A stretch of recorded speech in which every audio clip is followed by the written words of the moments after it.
Dans les 2 prochaines sessions, on va voir notre appel en tant que chrétien. Une des manières de définir qu'est-ce qu'un chrétien, c'est-à-dire dire un chrétien est quelqu'un qui croit, qui vit selon, qui annonce et qui défend l'évangile biblique.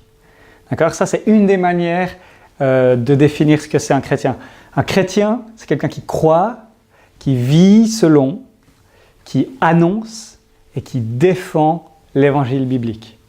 Et alors que j'étudiais du coup toutes les références à l'évangile dans le Nouveau Testament, si on lit Philippiens, dans Philippiens, ça ne nous apprend pas énormément sur le contenu de l'évangile, mais juste la simple lecture des versets dans Philippiens, de voir comment le mot évangile est employé, ça va nous aider à comprendre pourquoi je pense cette définition que je viens de donner du chrétien, une des définitions de ce que c'est un chrétien, elle me semble biblique.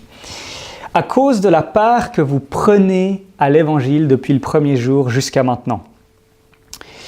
Il est juste que je pense cela de vous tous, parce que je vous porte dans mon cœur, vous qui participez tous à la même grâce que moi, aussi bien dans ma détention que dans la défense et l'affermissement de l'évangile. Donc là, on voit que l'évangile, dans le premier verset, on prend part à l'évangile, on participe à l'évangile, et là c'est dans un sens de, on travaille avec Paul dans l'évangile. Là, Paul, il dit il défend et il confirme ou il affermit l'évangile. Ensuite, je désire que vous le sachiez, frères et sœurs, ce qui m'est arrivé a plutôt contribué au progrès de l'évangile. L'évangile, ce qu'on va faire ou pas faire va contribuer au progrès de l'évangile, ou pas.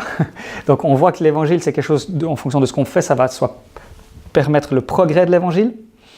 Les uns agissent par amour, sachant que je suis là pour la défense de l'évangile. Encore une fois, Paul, il est là pour défendre l'évangile.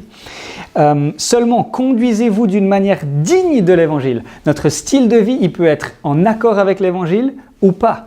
Conduisez-vous d'une manière digne de l'évangile, ainsi que je vienne vous voir que je sois absent ou que je sois absent. J'entendrai dire de vous que vous tenez ferme dans un même esprit, une unité, un même esprit, combattant d'un même cœur. Pourquoi ? On combat pour la foi de l'évangile.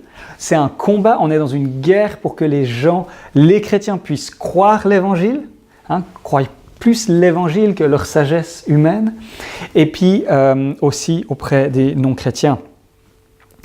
Vous savez que Timothée a fait ses preuves en se consacrant au service de l'évangile. Timothée, il s'est consacré au service de l'évangile.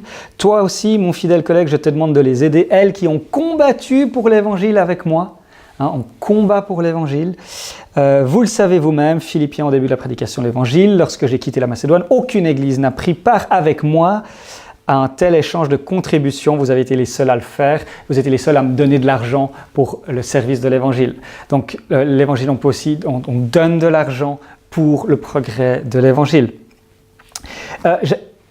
Voyez comment, cette définition, le chrétien est quelqu'un qui croit, qui vit, qui annonce et qui défend l'évangile, est, à mon avis, biblique. Et puis, c'est ce que j'aimerais qu'on puisse faire maintenant, dans ces 2 prochaines sessions. J'aimerais vous donner des armes pour pouvoir annoncer, pour croire, défendre l'évangile biblique. Alors, je vais faire un petit saut. L'idée, c'est que pour croire, l'idée, c'est vraiment d'avoir un petit peu des... c'est où ? L'évangile, pour comprendre l'évangile, il y a plein de vérités qu'il faut avoir compris si on veut pouvoir croire, vivre, défendre et annoncer l'évangile biblique. Si je vous dis « Dieu est amour », ça peut vouloir dire à peu près 1 million de choses différentes en fonction de qui entend ce « Dieu est amour ». Si je veux dire « Dieu est amour » puis que je veux pouvoir expliquer clairement ce que j'entends par Dieu est amour, je dois définir de quel Dieu on parle. Est-ce qu'on parle du Dieu unitaire de l'islam ou du judaïsme ? Est-ce qu'on parle du Dieu de l'islam, du Dieu du judaïsme ou d'un autre Dieu ? Ou est-ce qu'on parle du Dieu trinitaire, biblique, révélé en Jésus-Christ ? Déjà là, ça n'a rien à voir. Vous voyez ? Et puis, est amour. De quel amour est-ce qu'on parle ? Est-ce qu'on parle de l'amour juste, saint du Dieu de la Bible ? Ou d'un amour comme nous on a, ou qui laisse tout faire, qui est permissif ? Donc, de la même manière, si on veut dire l'évangile, si on veut nous-mêmes croire l'évangile et puis être capable d'annoncer l'évangile, on doit être conscient, on doit connaître un certain nombre de vérités bibliques qui vont nous permettre de comprendre l'Évangile et de l'annoncer avec assurance. Et c'est ce qu'on va faire maintenant. Et puis, cette annonce de l'Évangile, toutes ces vérités, c'est comme des coups d'épée, d'accord? L'épée de la parole de Dieu. Hein? Et puis, on doit apprendre à la manier, parce qu'en fonction avec qui on parle, on va devoir défendre différemment la vérité de l'Évangile. Et puis, toutes ces vérités qu'on va voir, c'est comme des techniques, des coups d'épée différents. Ok? Et j'aimerais qu'on puisse rapidement aussi situer ça dans notre ministère auprès des non-croyants, mais aussi, donc voilà, très rapidement, nous donner une vision globale de ça, de ce ministère qu'on a. Qu'est-ce qui nous habite? Si quelqu'un est en Christ, il est une nouvelle créature. En Christ, il est une nouvelle créature. Les choses anciennes sont passées, voici toutes choses sont devenues nouvelles. Et tout cela vient de Dieu qui nous a réconciliés avec lui par Jésus-Christ et qui nous a donné le ministère de la réconciliation. En effet, Dieu était en Christ, il réconciliait le monde avec lui-même en ne chargeant pas les hommes de leurs fautes. Et il a mis en nous la parole de la réconciliation. Nous sommes donc des ambassadeurs pour Christ, comme si Dieu adressait par nous son appel. Nous supplions au nom de Christ, soyez réconciliés avec Dieu. En effet, celui qui n'a pas connu le péché, il l'a fait devenir péché pour nous, afin qu'en lui nous devenions justice de Dieu. Si quelqu'un est en Christ, il est une nouvelle créature et tout cela vient de Dieu qui nous a réconciliés avec lui par Jésus-Christ. Le salut, c'est l'union avec Christ grâce à l'œuvre du Dieu trinitaire. Hein, on se souvient.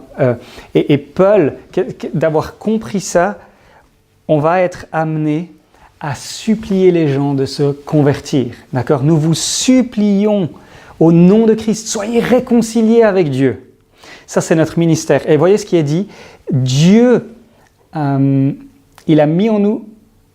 Pardon...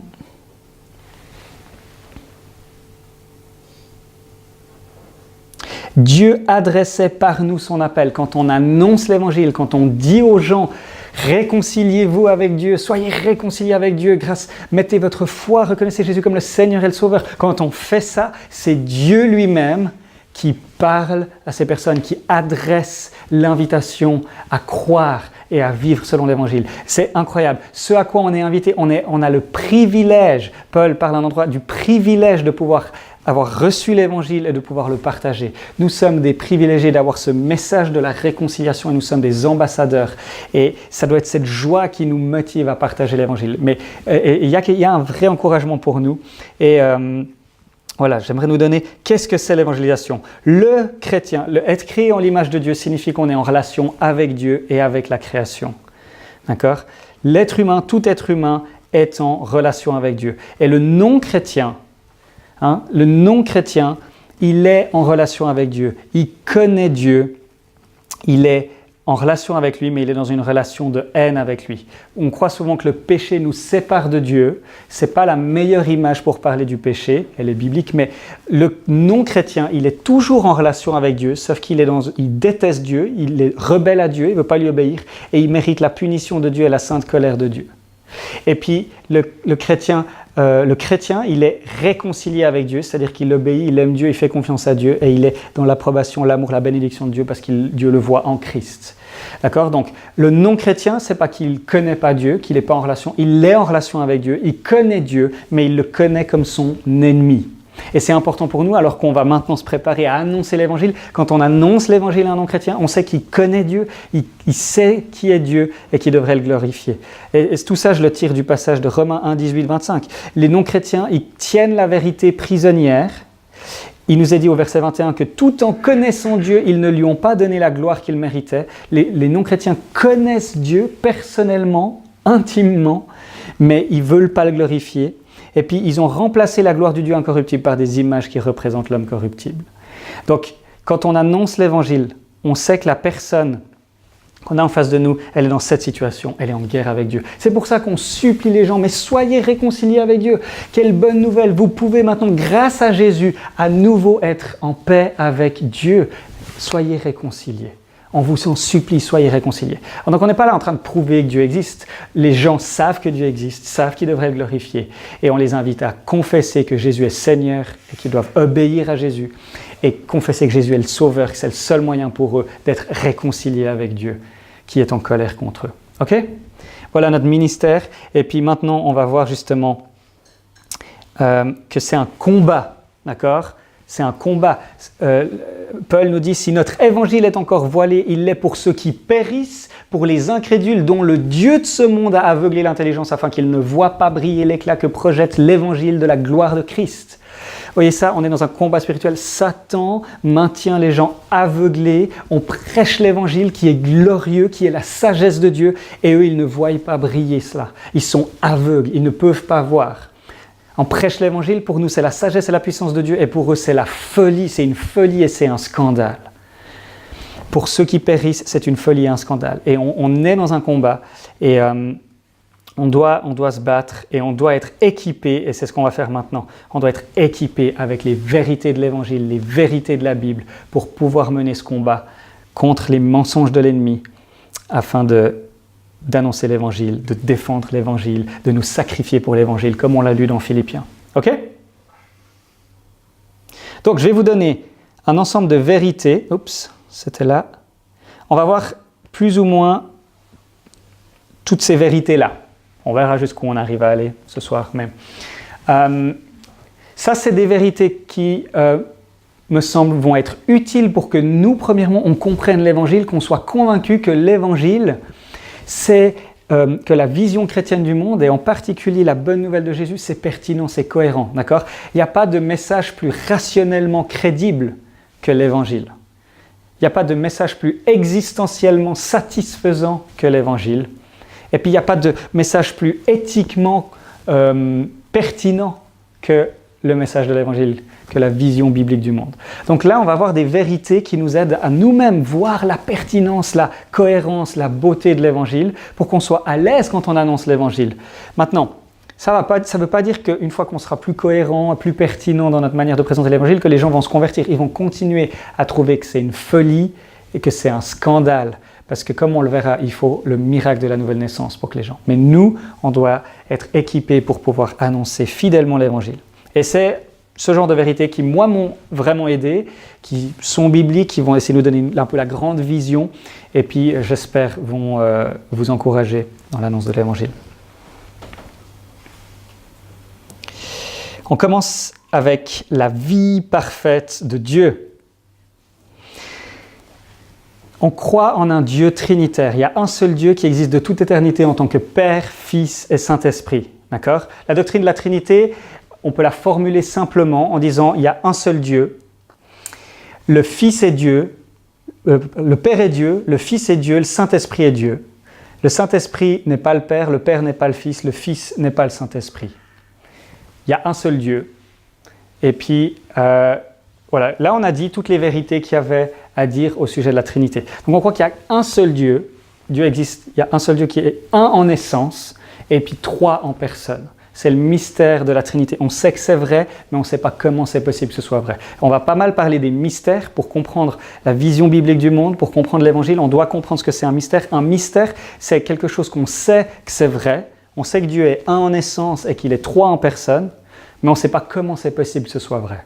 D'accord ? Parce qu'on manque de connaissances. Peut-être qu'un jour, avec plus de connaissances, on comprendra le mystère de la Trinité. Mais parce qu'on est des êtres limités, qu'on est des créatures, puis que Dieu est le Créateur, c'est inévitable que dans notre connaissance de Dieu, il y ait des mystères. Il y ait des choses qu'on ne comprend pas. Comme si une pierre, elle essayait de nous comprendre, nous, en tant qu'êtres humains. Il y a plein de concepts qu'elle ne comprendra pas parce qu'elle est une pierre et puis nous, on est des êtres humains. Elle sera limitée dans sa compréhension de ce que c'est l'amour, de ce que c'est... Vous voyez, et puis Dieu est le Créateur, nous sommes des créatures, donc dans notre compréhension de qui il est, nous sommes limités. Et ça se manifeste dans le fait qu'il y a des mystères. C'est tout à fait normal dans la vision chrétienne du monde. Donc, on commence avec le mystère de la Trinité. C'est un magnifique mystère. Dieu est de toute éternité dans la satisfaction infinie et parfaite de ces glorieuses relations d'amour et de communion entre le Père, le Fils et le Saint-Esprit. J'aimerais captiver votre esprit. Imaginez de toute éternité, le Dieu trinitaire de la Bible, il existe dans la joie parfaite de ces relations d'amour. Dieu, il n'a jamais été seul.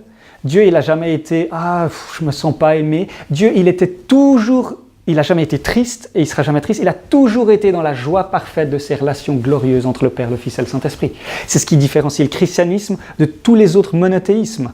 Le monothéisme de l'islam et du judaïsme, Dieu, il était tout seul.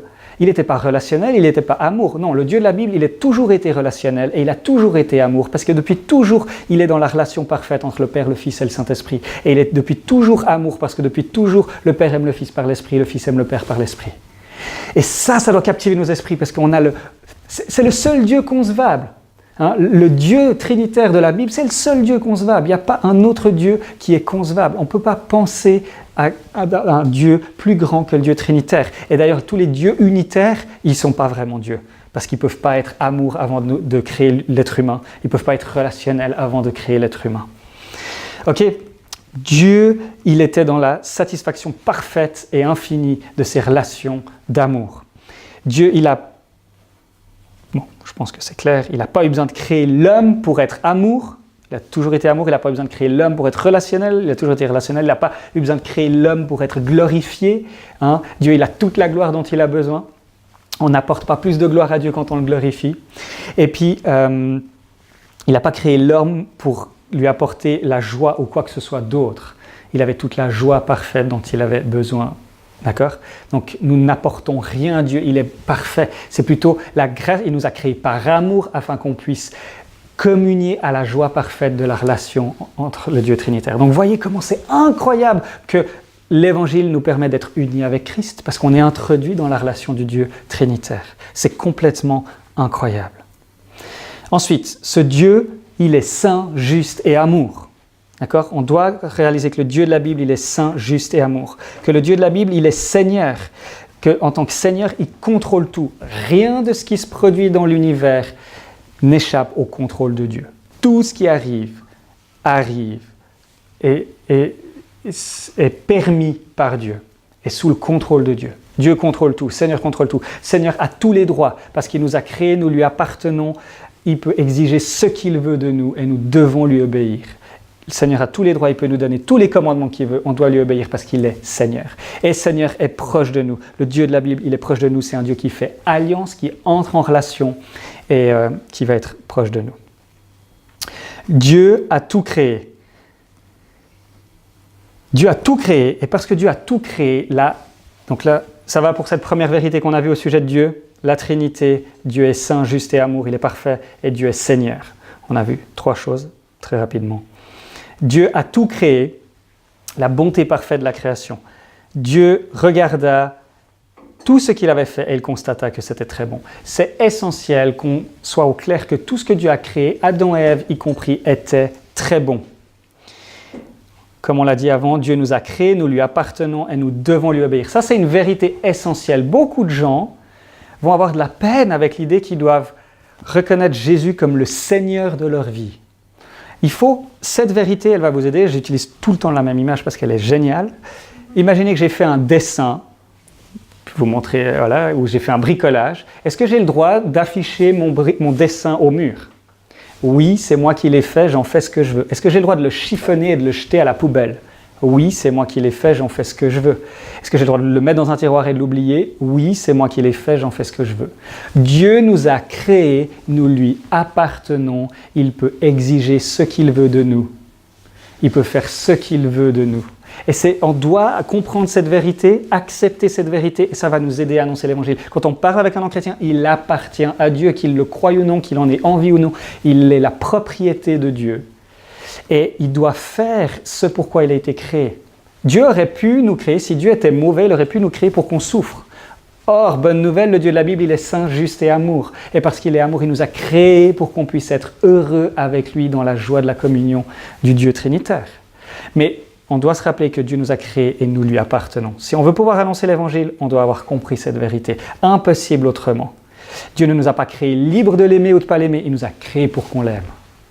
D'accord ? Et toute cette histoire de liberté, Dieu nous a créés libres de l'aimer ou de ne pas l'aimer, ça vient de philosophie païenne, ça vient de l'humanisme qui n'a rien à voir avec ce que la Bible dit. Dieu, on lui appartient et on doit faire ce pour quoi on a été créé, on doit faire ce qu'il nous dit. Et il y a un mystère, le mystère de la liberté créée, mais peut-être qu'on verra après. Donc, on est créé en l'image de Dieu, appelé à glorifier Dieu. être humain égale être en l'image de Dieu.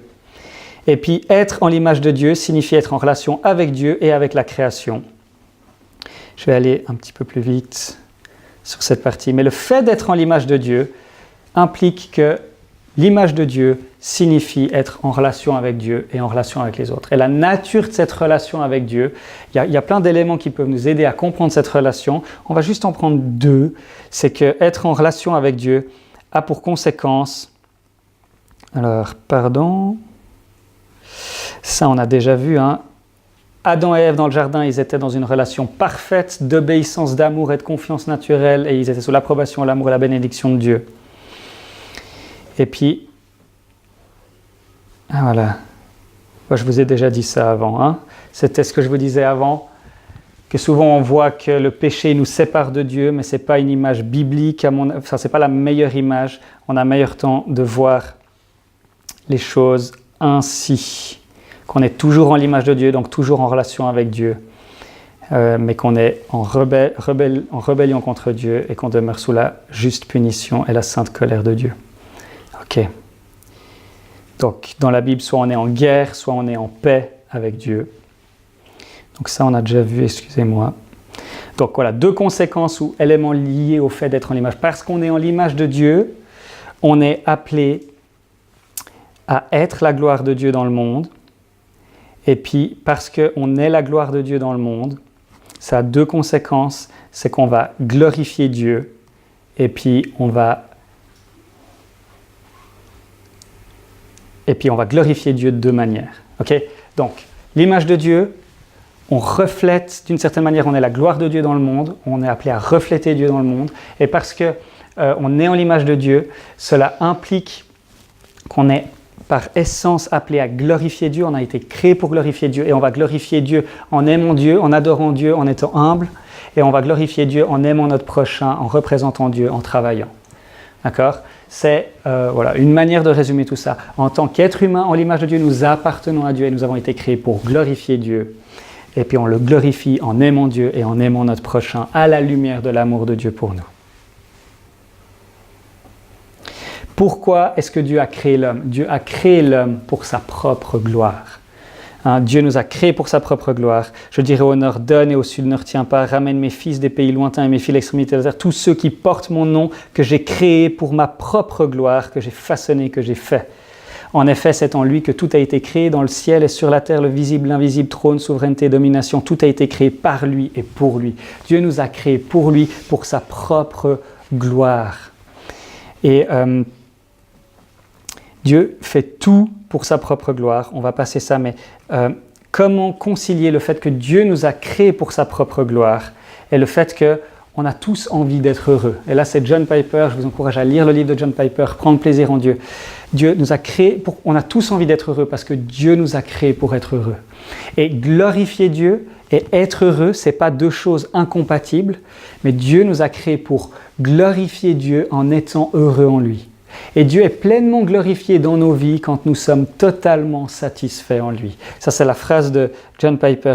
Dieu est pleinement glorifié dans nos vies quand nous sommes totalement satisfaits en lui. C'est pas faux de chercher à être heureux en tant que chrétien. C'est faux de chercher à être heureux dans l'argent, dans la popularité, dans notre carrière. Par contre, chercher à être heureux en Dieu, qui lui seul peut pleinement nous rendre heureux. Dieu nous commande de chercher à être heureux en Dieu. Dieu nous commande d'être dans la joie de la communion du Dieu Trinitaire. Une des manières de formuler le but de la vie chrétienne, c'est de chercher à être heureux en Dieu. Donc voilà comment notre profond désir d'être heureux, et puis Dieu qui nous a créés pour sa gloire, se réconcilie. C'est que Dieu est pleinement glorifié en nous quand nous sommes totalement satisfaits en lui. Et ça, dans l'évangélisation, dans l'apologétique, c'est essentiel. La plupart des gens de notre génération, ils ont envie d'être heureux. Ils vivent pour être heureux. Et leur montrer que pourquoi tu cherches à être heureux ? Parce que Dieu t'a créé pour être heureux. Et regarde, il n'y a qu'en Dieu que tu peux être pleinement heureux et satisfait. Et de montrer ça, c'est vraiment intéressant. Mais tout est centré sur Dieu. C'est la gloire qui revient à Dieu. Et avec cette définition-là, on peut être heureux au cœur de la maladie et de la souffrance et de la persécution parce que notre joie ne dépend pas des circonstances, elle dépend de Dieu qui est tout satisfaisant.